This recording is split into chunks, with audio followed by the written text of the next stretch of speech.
Hola, muy buenas tardes a todos, a todas, a todes. Yo soy Lucía Gentile, soy profesora y licenciada en Historia de las Artes con orientación en Artes Visuales, egresé de la Facultad de Artes, me desempeño como docente en la Facultad de Artes y en el Bachillerato de Bellas Artes, y en el Bachillerato de Bellas Artes también integro el equipo de gestión como secretaria de Derechos Humanos. Decía que soy licenciada en Historia del Arte y justamente lo que quiero compartir en este caso se desprende de la tesina que realicé no hace mucho para obtener ese grado académico, el grado de licenciada. Mi trabajo se tituló El tema de encuadre del desnudo femenino como herramienta conceptual para el abordaje de la ESI, el caso de la asignatura Historia de las Artes Visuales del Bachillerato de Bellas Artes, profesor Francisco de Santo de la Universidad Nacional de La Plata. Lo que me propuse en ese trabajo fue indagar sobre la categoría de tema de encuadre, que es una categoría de la historia del arte, aplicada al desnudo femenino como una herramienta para abordar la enseñanza de la educación sexual integral, la famosa ESI, que rige en nuestro país desde el año 2006. Este tema y los distintos aspectos que me propuse indagar me permitía enlazar los distintos recorridos que tenía realizados durante mis años como estudiante y posteriormente como docente. Si bien yo encontraba que había una biblioteca amplia en relación a estos distintos aspectos de mi tema, del tema que yo me proponía investigar, es decir, existen una multiplicidad de escritos previos sobre el desnudo femenino, sobre la ESI, hay una muy amplia producción bibliográfica e incluso sobre el abordaje de la ESI en el Bachillerato de Bellas Artes también. Lo que no encontré previamente y me interesaba problematizar es la utilización de la categoría conceptual de tema de encuadre cuando ésta se refiere a la representación de una determinada corporalidad, en tanto una herramienta útil para la enseñanza de la educación sexual integral. La tesina entonces contó con tres ejes centrales o tres momentos que fueron un primer momento que consistió en un acercamiento teórico a la categoría de tema de encuadre, un segundo momento de análisis a partir de un corpus de imágenes visuales que fueron obras pictóricas argentinas de fines del siglo XIX y principios del siglo XX que representan desnudos femeninos modernos, específicamente escenas de toilette, y el análisis que realicé en relación a este corpus fue tomando la categoría de tema de encuadre como herramienta conceptual. Y como un tercer momento, el estudio como estudio de caso, el abordaje de la educación sexual integral en la escuela Bachillerato de Bellas Artes, que depende de la Universidad Nacional de La Plata, y en específico en la asignatura Historia de las Artes Visuales, que es una asignatura que se dicta de primero a sexto año para aquellos estudiantes del lenguaje artes visuales. Para esto, indagué en distintas fuentes documentales, como pueden ser los programas de las asignaturas, propuestas de concurso, presentaciones en reuniones científicas que había hecho el equipo docente y demás. La categoría de tema de encuadre la desarrolla el historiador del arte polaco Jan Białostocki en su libro Estilo e Iconografía. Él ahí dice que el tema de encuadre son imágenes simbólicas en las que un contenido determinado está relacionado con una cierta tendencia a dar formas generales. Y enumera, entre varios de esos temas, el de la figura femenina desnuda cargada de asociaciones eróticas que se encuentra echada en la cama o en un paisaje. Entonces, a partir de esta definición, a mí me interesa reflexionar sobre ese tema de encuadre en particular, es decir, el de la figura femenina desnuda, y selecciono este corpus de imágenes, que son específicamente pinturas argentinas de fines del siglo XVIII y fines del siglo XIX y principios del siglo XX, que les voy a mostrar.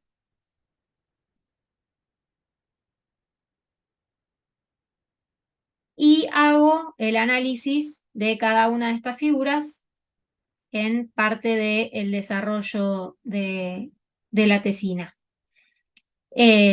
Las escenas que retratan estas pinturas son escenas de toilette, ¿sí? Escenas que muestran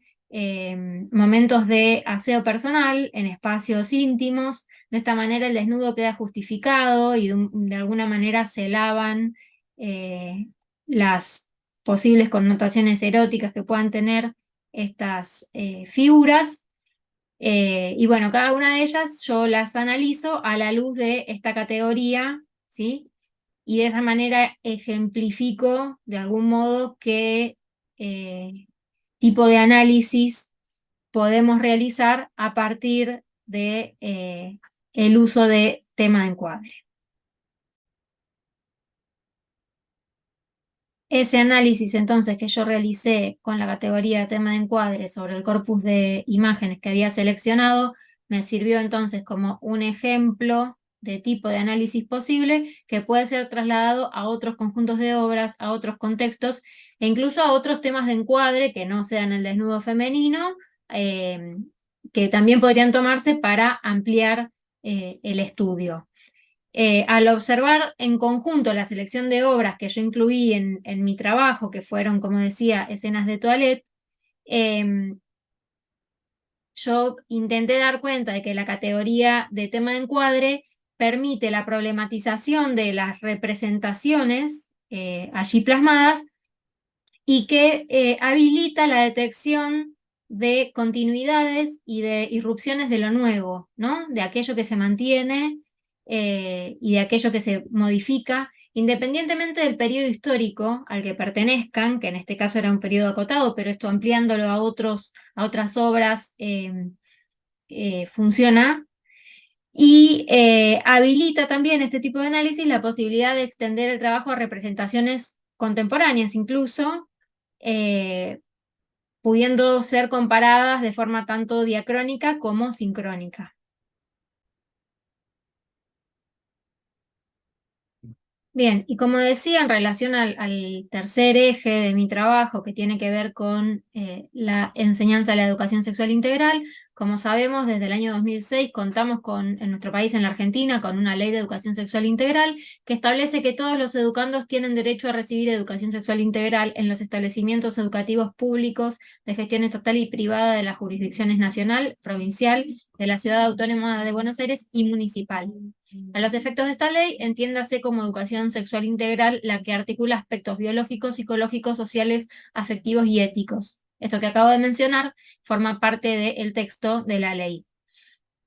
Esta ley y los documentos que del programa de educación sexual integral se desprenden establece como lineamientos curriculares para el nivel secundario, entre otros, el análisis crítico sobre la construcción social e histórica del ideal de la belleza y sobre la feminidad y la reflexión e identificación de estereotipos. Esto figura como contenidos para distintas asignaturas, ¿sí? Al momento de abordar la educación sexual integral. Lo que yo sostuve en mi trabajo de licenciatura es que la historia del arte es una disciplina que habilita el abordaje de estos lineamientos, de estos contenidos, y que específicamente el trabajo en torno al concepto de tema de encuadre resulta sumamente adecuado para analizar la construcción de estereotipos visuales, de cánones de belleza y de sus transformaciones sociohistóricas, al habilitarnos a hacer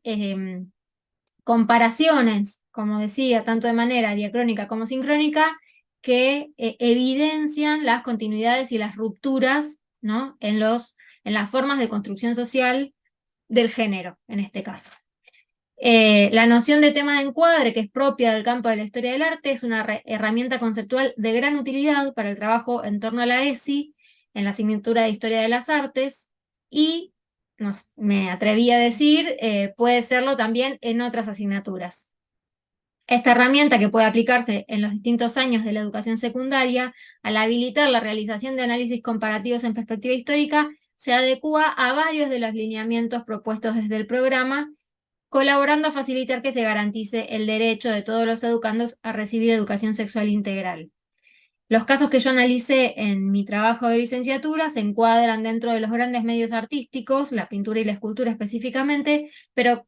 yo sostengo en mi trabajo que la misma potencia que reviste el empleo de la categoría se puede poner en juego ampliando el recorte, incluyendo obras donde se difuminen los límites disciplinares, como puede ser obras de arte contemporáneo.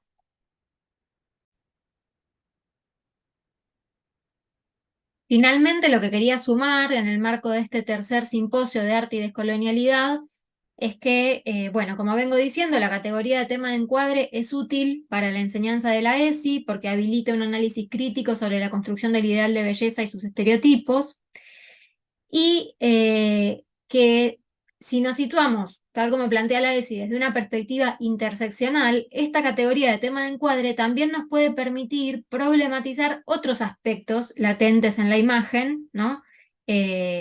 No solamente la cuestión de género, sino otras diferencias que pueden devenir en desigualdades. Y para esto es útil la categoría de colonialidad del ver, ¿sí? Que la tomo de un artículo de Joaquín Barrientos. Esta categoría, la de colonialidad del ver, funciona en analogía con las de colonialidad del poder, colonialidad del saber y colonialidad del ser,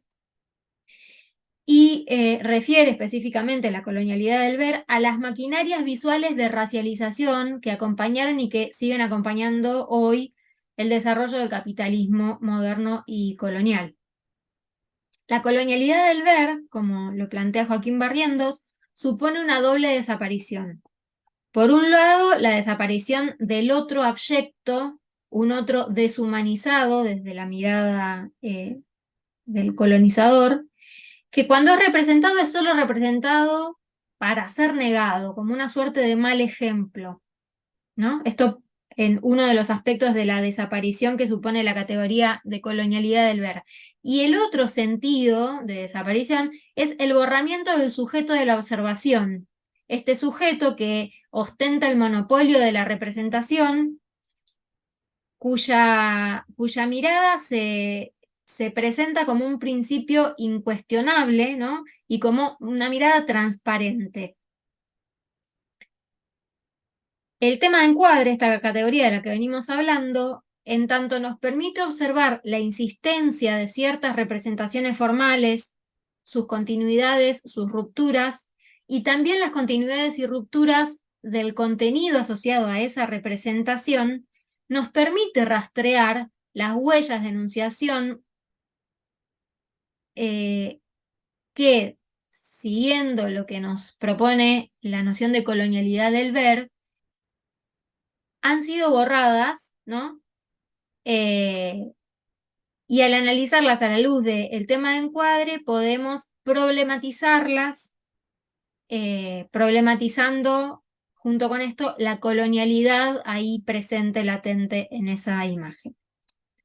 Bueno, les agradezco mucho que me hayan escuchado. Seguiremos debatiendo en el chat o en las mesas de debate. Hasta luego.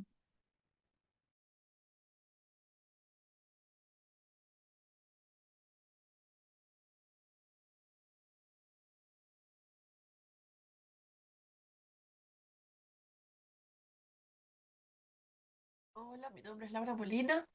y me interesa trabajar en esta ocasión en la relación que hay entre la decolonialidad y la historia de las artes visuales. En el caso que yo trabajo, es historia de las artes visuales, uno específicamente el área de América Antigua, de América Antigua. Cuando estuve hablando de este tema con Daniel Sánchez, que es el titular de la cátedra, me contaba que en la década del 80, de la mano de Graciela Dragosky y varios arqueólogos de la Facultad de Ciencias Naturales, se comenzó a abrir este espectro de los distintos nombres con los que se puede hablar de América Antigua y para dejar de lado esta idea de América precolombina y de América prehispánica, que aunque esto comienza en la década del 80, se hace de concreto en el cambio de plan de estudios de 2006 con la creación de la materia América Antigua para los alumnos de Historia del Arte y el área que se dedicaba a América en Historia de las Artes Visuales uno se va a llamar América Antigua. ¿Qué es lo que siempre resalta Daniel Sánchez con estos temas? La importancia o el valor de la nomenclatura. ¿Qué diferencia hay entre llamar América precolombina o América prehispánica a América antigua? Y estos cambios, este valor que se le da a cómo se nombra, tiene que ver con que, entre otras cosas, la América precolombina o la América prehispánica termina en 1492, por lo tanto está posada en el pasado, mientras que estamos tratando de ver que esto continúa en formas diferentes hasta la actualidad. La forma en la que se mira esa comunidad, esa historia, ese arte, en general está tocado por un eurocentrismo, una idea universal de conocimiento, con conceptos como civilización, barbarie, salvajes, indios, y que eso da lugar a una idea de racismo, de marginación, que convive en la actualidad con conceptos diferentes. Este tipo de idea sigue existiendo. Un concepto sumamente complejo como el de evolución, que también habla de un camino a donde América Antigua tiene que llegar, pero que no sé si no se sabe si llegó o no. El concepto de tribus, no porque sea incorrecto en sí mismo el concepto de tribu, sino que porque cualquier comunidad que vivía en la América Antigua no era una tribu. No se puede hablar de tribus en el mundo inca o el mundo mexica cuando llegaron al nivel de Estado. Hablar de descubrimiento de nuevo mundo, no hay descubrimiento de un nuevo mundo, sino que la idea está de desierto, como el páramo estéril y despoblado, hay que sacarla de raíz y en una sociedad sumamente compleja y ya poblada. Hablar de la historia con mayúscula, de la realidad o de la verdad, tiene que ver con esto mismo del universalismo occidental europeo. Y en esta mirada, de este nuevo marco teórico, se busca hablar de una historia. El punto cero epistémico, por supuesto, tiene que ver con el bloqueo de nuevos saberes y con poner la mirada de nuevo en el estudio eurocentrista de medir o de usar una vara universal para estudiar cualquier cosa. El parroquianismo cultural se refiere justamente a esto, como el caso de Posnowski, que decía que había algún desequilibrio mental en los mochicas porque hacían un tipo de arte que no seguía los preceptos que él sentía que debía tener el arte, y, o, por supuesto, la racionalidad tecnocientífica. Cuando nosotros, en el caso de toda América Antigua se da lo mismo, pero en el caso de Argentina, cuando vemos la complejidad de comunidades que vivían antes de la llegada de los europeos y la complejidad del ADN nuestro en la actualidad, no podemos hablar de algo que estaba solamente en el pasado, sino que continúa hasta en la actualidad. Y por eso es que desde este lugar, desde esta nueva nomenclatura de la América Antigua, se busca una revisión, una relectura y una reconstrucción histórica de la realidad del presente. Se habla de un pasado, por supuesto, arqueológico e histórico, con el que se estudia al mundo mexica, al mundo inca, al mundo de cualquier área nuclear, pero siempre posado en un presente político y cultural que no evita el conflicto. La historia con mayúscula no hace ninguna función en la actualidad, sino que se habla de una historia como memoria, falible, incompleta, que es en sí mismo un recorte. Y no solamente se estudia la historia del tiempo original americano, sino la historia reciente y una proyección a futuro. Se puede hablar de la pluralidad y la diversidad y la complejidad del mundo americano que vivía antes de la llegada del europeo y continúa en la actualidad. Se puede hablar de nativos, de originarios, pero no necesariamente de tribus de indios, porque cuando Service hace esta categorización de banda, tribu, jefatura y estado, va a decir, bueno, sí, hay tribus, pero vamos a hablar con propiedad de comunidades sumamente avanzadas en cuestiones de regación, de arquitectura, de arte, no como tribus, sino como estados. También se busca la descentralización del saber y la pluriversidad epistémica, es decir, no juzgar, ni medir, ni estudiar a comunidades diferentes con nuestras varas o con nuestras anteojeras, sino desde la situacionalidad en la que esa cultura nace. Se busca una reconstrucción de identidad, por supuesto, y no se desecha el conflicto simbólico y político, porque eso es parte de la generación de identidad, de volver a tratar de encontrar posibles problemas con la soberanía del territorio y la ecología.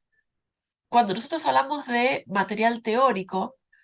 con el que se nutre el mundo de la América Antigua, en general los primeros textos son internacionales, europeos o angloparlantes estadounidenses, que generan el marco teórico con el que estudiar América Antigua, pero en los últimos años, a partir de ese marco teórico, eh, puramente separado de la mirada de la América Antigua, existe toda esta otra lista de autores de la derecha que trata de estudiar a la América Antigua desde la América Antigua, que trata de estudiar a la América Antigua desde los conceptos. Y aunque muchos de estos autores trabajan en sus primeros textos con conceptos como América precolombina o América prehispánica,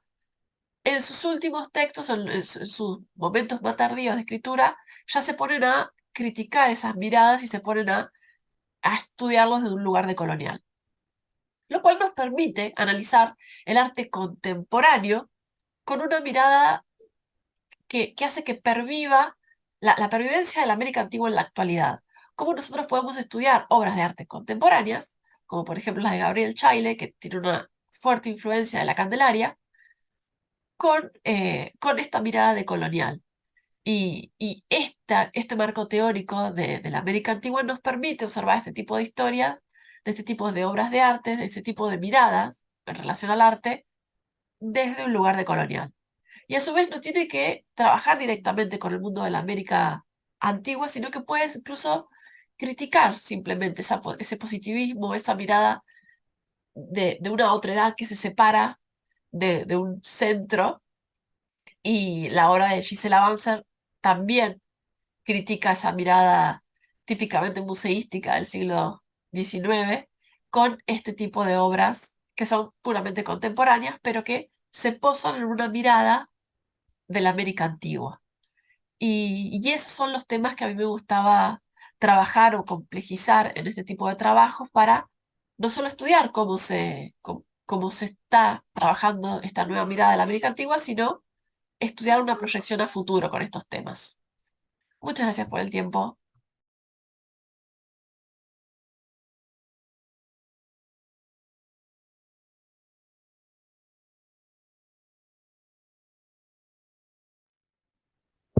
Bueno, buenas tardes. Esta es la ponencia que queremos presentarles de nuestro equipo Maloneras, que es un equipo interdisciplinario de investigación. Este proyecto está radicado en la Universidad Nacional de las Artes y surge en el 2018 en el contexto de la cátedra a la que pertenece parte del equipo, que es Historia de las Artes Visuales del siglo XIX, Latinoamérica. Posteriormente fuimos convocando a graduades, porque justamente nuestra idea es relacionar la teoría con la práctica artística.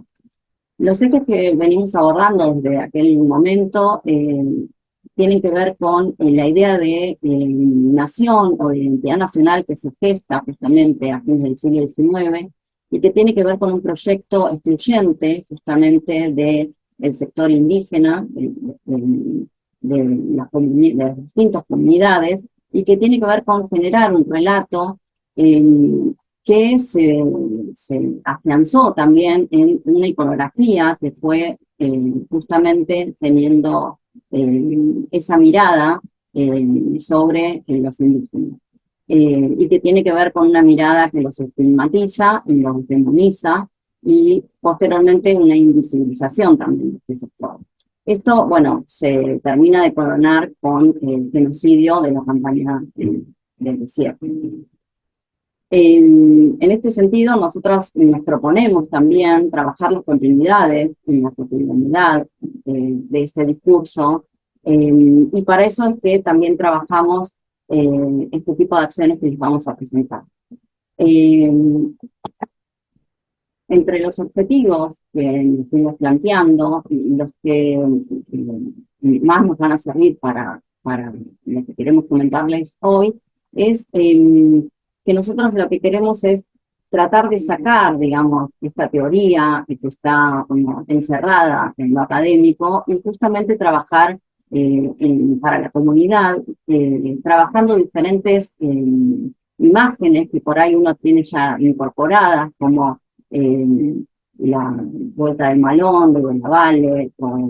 de Blanes, la ocupación militar, y justamente de ahí el nombre de nuestra ponencia, que es Desgualichando la Mirada, porque justamente tiene que ver con tratar de descontaminar la mirada, de esa mirada que tenemos ya incorporada de esa imagen, sin darnos cuenta de lo que quieren decir por detrás de esa imagen, ¿no? Que justamente tienen que ver con esta demonización de los indígenas. Bueno, algunos de los ejes conceptuales que sostienen este proyecto de investigación parten de los autores, de autores como Colombres y Walsh. Colombres, que nos habla del arte de la periferia, que reclama el espacio negado dentro de la escena del arte, partiendo de las diferencias para encontrar puntos en común, y esto generaría finalmente una teoría del arte americano, que es una gran deuda de la Academia Latinoamericana. Y esta teoría no puede negar el mito y el rito como constructores de las cosmovisiones de nuestros pueblos originarios. Por otro lado, Walsh nos habla del conocimiento y los centros de poder y cómo los centros de poder han condicionado justamente el conocimiento académico. A su vez, la interculturalidad como un proyecto político y epistémico en el que se instauran tanto políticas públicas como políticas solapadas, pero también políticas educativas y académicas que incorporen a la interculturalidad como un fenómeno. Esto problematiza la relación de lo colonial y lo moderno, en donde ya lo colonial deja de quedar supeditado al mundo moderno. Y justamente este replantearse y este reformularse de los sistemas de poder nos habla de la decolonialidad. Y nosotros conjugamos todo esto a través de prácticas artísticas situadas que manejen este tipo de fundamentos teóricos. Bueno, entonces ahora les vamos a pasar a comentar estas prácticas que realizamos en distintos ámbitos. Por ejemplo, la primera tiene que ver con una que hicimos en la Escuela de Arte de Luján, en la Semana de las Artes, que se llamaba Octubre Insurgente, de Colón a la Descolonización. La idea era justamente trabajar a partir del 12 de octubre determinadas imágenes que salieran de ese taller, que nosotros íbamos a trabajar en un microvideo que tiene que ver con justamente la fecha del 12 de octubre. Nosotros siempre en estas prácticas que hacemos las iniciamos con alguna pequeña charla más teórica donde justamente se trabaje la idea que tuvieron esas imágenes, como les decía antes, las que tenemos como muy incorporadas ya, y justamente invitar a mirar esas imágenes desde otro lugar, teniendo en cuenta el objetivo o la función que tuvieron en ese momento justamente en relación al desindígena. Justamente sacando ese velo que decíamos antes de la idea de Walichar, ¿no? Y la gente que participaba en el taller podía utilizar las herramientas que quisiera para intervenir esas imágenes. Como ven, en las imágenes trabajan a partir de collage. Por ejemplo, acá están trabajando con la imagen de Blanes, de la ocupación militar. Bueno, y trabajando en conjunto texto e imagen, ¿sí? La idea, como les decía, finalmente fue hacer este pliego de papel que se colgó desde este espacio de la escuela y después quedó en la escuela, ¿no? Nosotros utilizamos esas imágenes que quedaron en este video que les comentaba. Bien, yo les voy a hablar ahora entonces de otra de las acciones que hicimos en la Escuela Gustavo Geltrudi, que es la Escuela de Arte de San Antonio de Areco, que se dio en el marco de la Semana de las Artes en octubre de 2022, en donde lo que hicimos fue hacer un taller participativo y comunitario, en donde a partir de ciertas preguntas disparadoras relacionadas con nuestros ejes de trabajo, que ya mis compañeros también ya mencionaron, lo que quisimos hacer es una obra colectiva. En este caso se mapeó colectivamente una gran bandera con tintes naturales, con también barro, ¿no? Y distintos sellos y materiales naturales que fuimos encontrando por el lugar, y los utilizamos de sellos para dejar como una marca, un rastro en esa bandera, que luego fue utilizada para, de alguna manera, intervenir el espacio de la escuela y poder hacer como una suerte de intervención y de significado, de intervención en el espacio, aludiendo al camino que se tiene desde el río a la escuela y de la escuela hacia el río, tomando también importancia esa naturaleza como ellos en su vivir cotidiano está incorporada, ¿no? También se hizo a partir de esta experiencia un recetario de tintes naturales, donde a partir de un QR los participantes también podían llevarse las recetas y compartir y subir sus propias recetas que luego fueron utilizadas en otras experiencias que hicimos en el grupo. Bueno, esta es otra de las experiencias que les queríamos comentar, que fue en el marco de una muestra que hubo en el Museo Daondo de Luján, que se llamó El Eterno Retorno del Nuevo Mundo, de la Bienal Sur, donde nuevamente, primero comenzamos con uno de estos conversatorios donde pusimos en relación la obra de artistas contemporáneos, cómo retoman o recuperan, en algún sentido, las producciones prehispánicas de comunidades indígenas de nuestro país, porque justamente la muestra lo que hacía era poner en relación la colección, las piezas del museo, que son patrimonio del museo, con obras de artistas contemporáneos latinoamericanos. Entonces, posteriormente a la charla, hicimos una visita guiada por esa muestra, donde justamente se ve esta relación entre las producciones del pasado y las contemporáneas, y justamente también lo que se hace, lo que hicimos, intentábamos hacer era poner en cuestión también el lugar del museo y desde dónde a veces se muestran este tipo de producciones, porque muchas veces se muestra al indígena como algo del pasado, anquilosado y totalmente muerto, en vez de justamente ver como una producción dinámica en el público, ¿no? Y posteriormente también entonces volvimos a cerrar con un taller donde, como decía Melina recién, trabajamos con estos tintes naturales que están presentes en este recetario y con papel hecho a mano también, donde la gente podía intervenir, digamos, esas hojas del papel con algunos de estos tintes. Solamente para presentar que esto es una de las últimas apuestas que vamos a hacer en relación a esto de poder mostrar en la comunidad lo que venimos trabajando. Vamos a hacer una muestra en octubre en la Casa de la Provincia de San Luis, donde justamente ponemos en imágenes un montón de estos ejes que venimos trabajando en el proyecto de investigación. Así que bueno, cualquier cosa, quedamos abiertos a las preguntas que puedan surgir entre esas secciones. Muchas gracias.